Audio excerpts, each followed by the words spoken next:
Hello, hello. Can you please give us 10 minutes? It's a very nice small ceremony to close. Can you please take your places? All of you. Drinks will come very quickly. When we call you, have the mic ready already. Okay. You can order. Your speech, you don't have to have it printed or anything? Perfect, good. All right. Hello, okay. No more people? Okay, so thank you everyone. So the last part is something that we were thinking for a long time since we created the Institute, because I think we go from generation to generation. So we were thinking that more and more students now, master students, bachelor students, PhD students, they do research on whistleblowing. And then we thought, for which person this prize should go? For David Lewis. I think for everyone who did research on whistleblowing, they should know David. He's professor of employment law at Middlesex University. He's the founder of the International Whistleblowing Research Network. We are very honored. I will give the floor to David, and then we will award our student. Thank you very much. David, to you. Well, we were all told short and sweet. Research over many years tells me a number of things. One of them, don't accept an invitation on a Friday afternoon after 5 o'clock when there's a free bar outside. I'm going to use the time hopefully wisely. I hope you forgive me for spending just a couple of minutes. I hope you'll indulge me. First and foremost, I want to thank EWI. I didn't know how you pronounced it, but it's very nice. To thank EWI for associating my name with this very important award. So thank you for that and for allowing me to come here and present it. Inevitably, I would like to say a few words about the evolution of whistleblowing research, and I know it's a few words. Look, there's nothing on the back.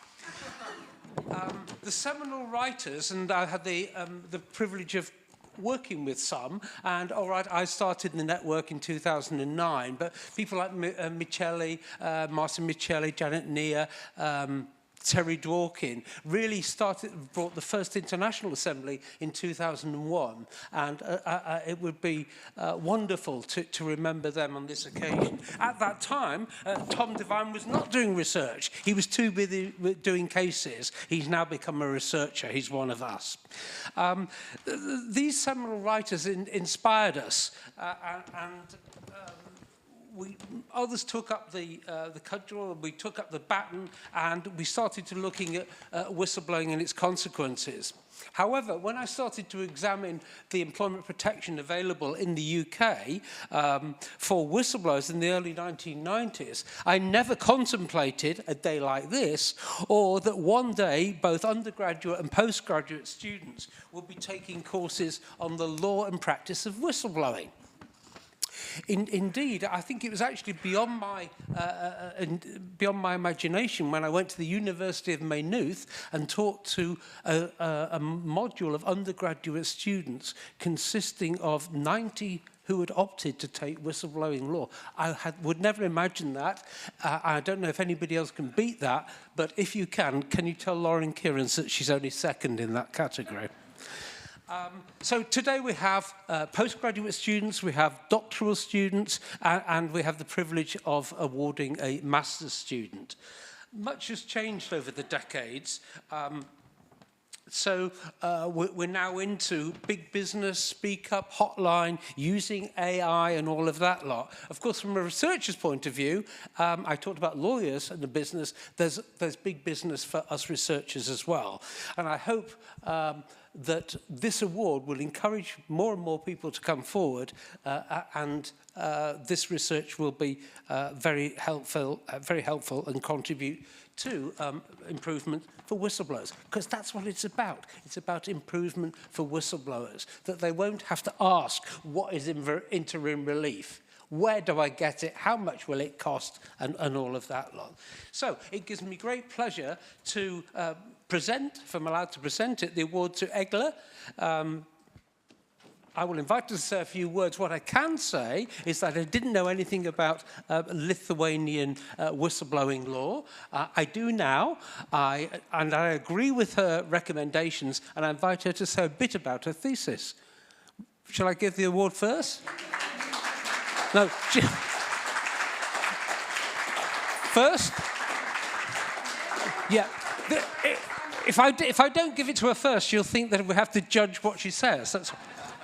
She's already earned the award, so the certificate already goes to her. Congratulations, you are the first, and I hope not the last winner of this award, and that you'll come here again and perhaps present it to somebody else.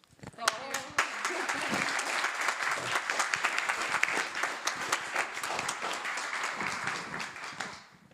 Yeah, I think we'll live for you.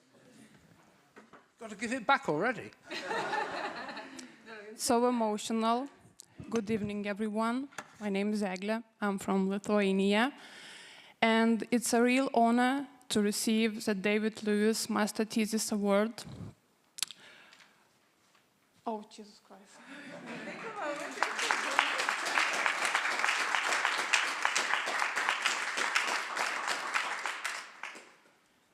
So yeah, it's a real honor to receive this award, named after a scholar who shaped the understanding of whistleblowing both as legal and moral act of courage. I want to thank you also to the European Whistleblowing Institute for this recognition and for giving a space and creating a space where research like mine can matter.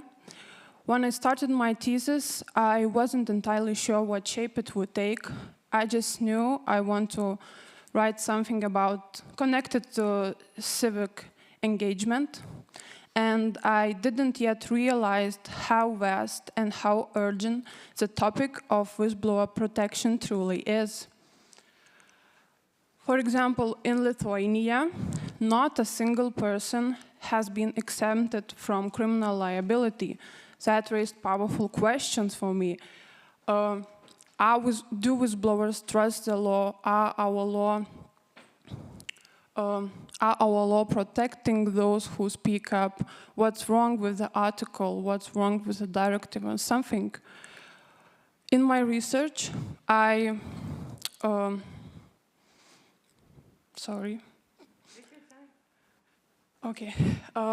in my research, I looked at case law. I analyzed the Article 39.2 of Lithuanian Criminal Code and the EU Whistleblower Directive, and what I found that whistleblowers are not protected. And some countries even don't clarify what kind of liability whistleblowers can be exempt from. So that is a big deal. I hope that countries will fix it. And I do believe in this institute. And why I'm so emotional? Because today it's my birthday, and that's the way how I celebrate it.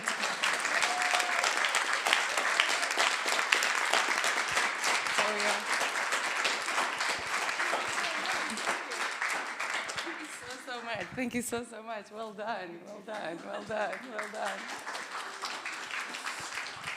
All right, well, there's not much one can say after a wonderful day like today. Genuinely, it's a dream come true. It was almost to the day, 10 years ago about, that we were for the first time meeting at the European Parliament and trying to convince the Commission that they should put forward a proposal. Not even in my wildest dreams would I have imagined that all would have taken place and that we're having a moment of a true community of whistleblowing law and policy in Europe. I am deeply grateful to all our chairs, to all our speakers, to all our partners for this conference, and especially to my co-founders, Dimi, Lauren, and Bruno, for making this happen. And especially, I would like to thank Katarina. Can we please applaud? Who, without her work, this today would not have been possible. I would also like to thank our EV fellows, and including Sara, who's been very diligently making sure all of the sayings today take place and will help us communicating the message forward for those of you that were not fortunate to come. I would also like to thank our student Blanca, who is very diligently holding up the mic for the Q&As, and Marta as well. And on that note, I hope this is just the beginning more than the end, and I hope to yearly see you. And in the meantime, I genuinely invite you to celebrate with a reception. And once again, warmest congratulations to Professor Lewis, who's absolutely a mentor and an idol in the field, and so proud of our highly competitive competition. It was really tough, and it was an independent committee that evaluated Igla's thesis with an excellence and hence the reward. Thank you again so very much, and please, let's have drinks. Thank you, Katarina. So, for purposes of the environment, and can you please leave your name tags just on the table so that we don't have waste and we can use them again in the future. Thank you so much.